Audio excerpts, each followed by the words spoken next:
All right, good morning, everyone.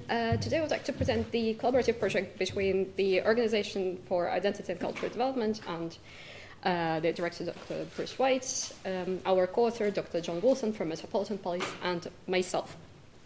This is the project that we've been working on for about 6 months now, and our research question is how can alternative narratives address the identity-based needs exploited by extremist propaganda? So our approach is to integrate narrative theory with marketing perspective to understand how extremist groups attract followers, and then how to protect against their activities and counter this effectively at scale.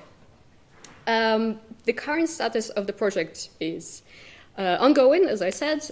We've done the pilot study of 7 qualitative interviews with former extremists of different ideological backgrounds. And we're trying to understand how the fulfillment of different needs and identity factors play a role in radicalization, in disengagement, how we can use the information from the followers in developing an effective strategy to counter extremism. And we've built a theoretical framework around our different approaches, and then currently we are trying to test it from the theory perspective, but also integrate it in practical solutions later on. So the core insight in our kind of marketing narrative nexus is that extremist groups use sophisticated marketing techniques to recruit their followers, and these techniques are similar to commercial brands. And if we compare terrorist propaganda and how it is being constructed and disseminated, and commercial marketing advertisement, we'll see a lot of similarities. They both create emotional connection with target audiences.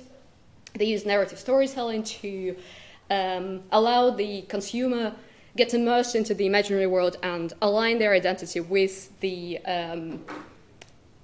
messaging that the organization or the brand is trying to send out.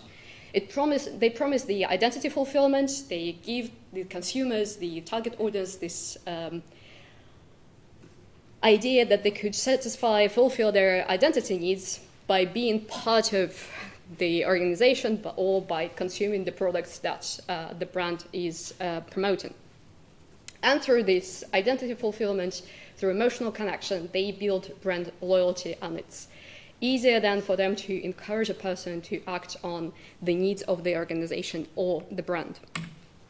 The key implication then that I'll try to showcase throughout the presentation is that if terrorist groups are using marketing techniques, we must respond using the same tactics and essentially outcompete extremist narratives with positive alternatives that fulfill the same needs constructively. And that's where the model that OECD has developed and introduced comes to place. And basically, it argues that any kind of identity needs or any kind of personal needs could be split into 4 major groups. A person would normally try to fulfill one of these 4 universal needs: belonging and connection, self-esteem, status and significance, equality and justice, and freedom from fear and suffering. When these needs are unmet through positive, constructive ways, then individual becomes more susceptible or vulnerable to extremist recruitment. And here is the evidence that we've received so far from our interviews that indeed, across all the 7 conversations we have, the role of the needs, different kinds of needs, is very, very prominent. And here you can see some of the quotes from one of the interviews with Dave, we changed the name, of course, who is a former member of racist skinhead group in Canada. And he did say that one of the major factors that played a role in his radicalization was search for belonging. And you can see the quote here. I won't read it out, but hopefully you'll have time to skim through it. And then the second one, very, very powerful one, is power and self-esteem. So he was saying how being part of the group made him feel powerful, made him feel cool, made him feel like he's achieving something, and that encouraged him to join first and then held him within the group as well. But then it is also true that the exit through positive alternative, through fulfillment of the same need, through a different way also works.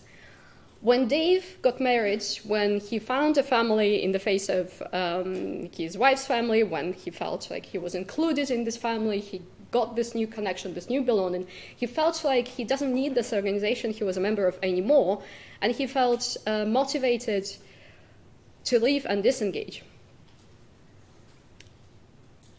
Which demonstrates that when the needs are met positively, disengagement becomes possible indeed.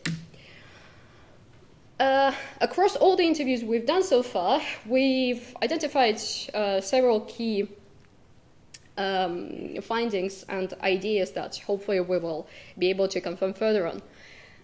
First, that the groups are targeting the sense of self.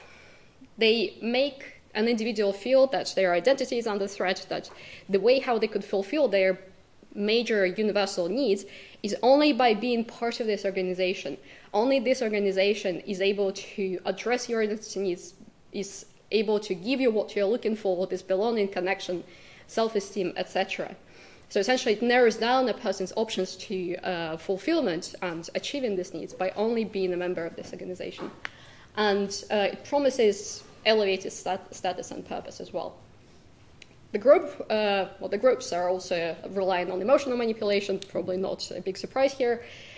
Propaganda messages are appealing to emotions rather than rationality. It creates a strong emotional bond between a person and the group's narrative.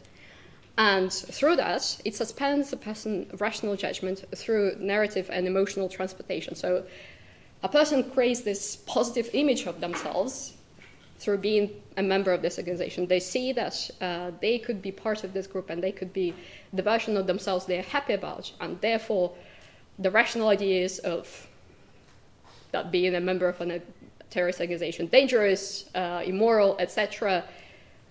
don't really play a role here.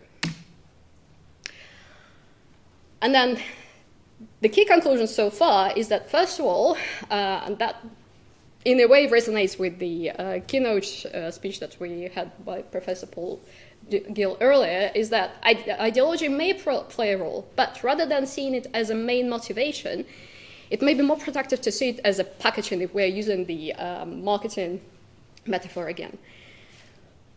It gives a person an easy, digestible way of fulfilling the identity needs. If you want to be a masculine male, you can join a far-right group or a jihadist and you get this identity fulfillment. If you want to be a hero, again, you can join a group, you can follow the certain script, and then you're able to achieve this goal.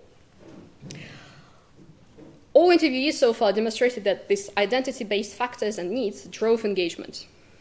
And when these needs were met through alternative pathways, family, positive communities, constructive purposes, disengagement became possible. So essentially, these needs remain the same across a personal pathway, but the means how they are being fulfilled do differ. And once we change the means, then it is possible for people to disengage. And then going forward, we're going to hopefully put this theory into practice, and this is where I would refer to my colleagues' guides that they've developed, which gives the step-by-step algorithm how we can introduce this into the practical solution. So the first thing we should consider is analyzing extremist campaign from the identity perspective and try to identify which needs are being targeted and how. Then understand target audience and their identity layers and needs, develop equal alternative narratives that fulfill these needs positively, identify trusted voices that could deliver these narratives. We should craft culturally resonant messages by using narrative storytelling techniques. These narratives should feel organic. They shouldn't be countering the extremist messages, rather they should offer an alternative pathway. And then we should scale it through community networks and authentic relationships. Just a few notes about the next steps. As I said, we are now trying to move from a pilot study to a full-scale study, and we hope to interview about 20 to 30 former extremists, ideally, and then based on their responses, we would like to develop a strategic communication campaigns guidelines that could inform this building of strategic communications campaigns based on alternative narratives. And my colleagues as well have developed an AI tool that basically is able to generate these alternative narratives based on the information that you are given to it. And we've tested it a few times, and so far it gives really good output as well. This is all from me. Here are some QR codes if you're interested to read more about the ideas that we put together. This is a link to OECD's guide. Here is a link to the book on marketing. And thank you for your attention, and I'm looking forward to your questions.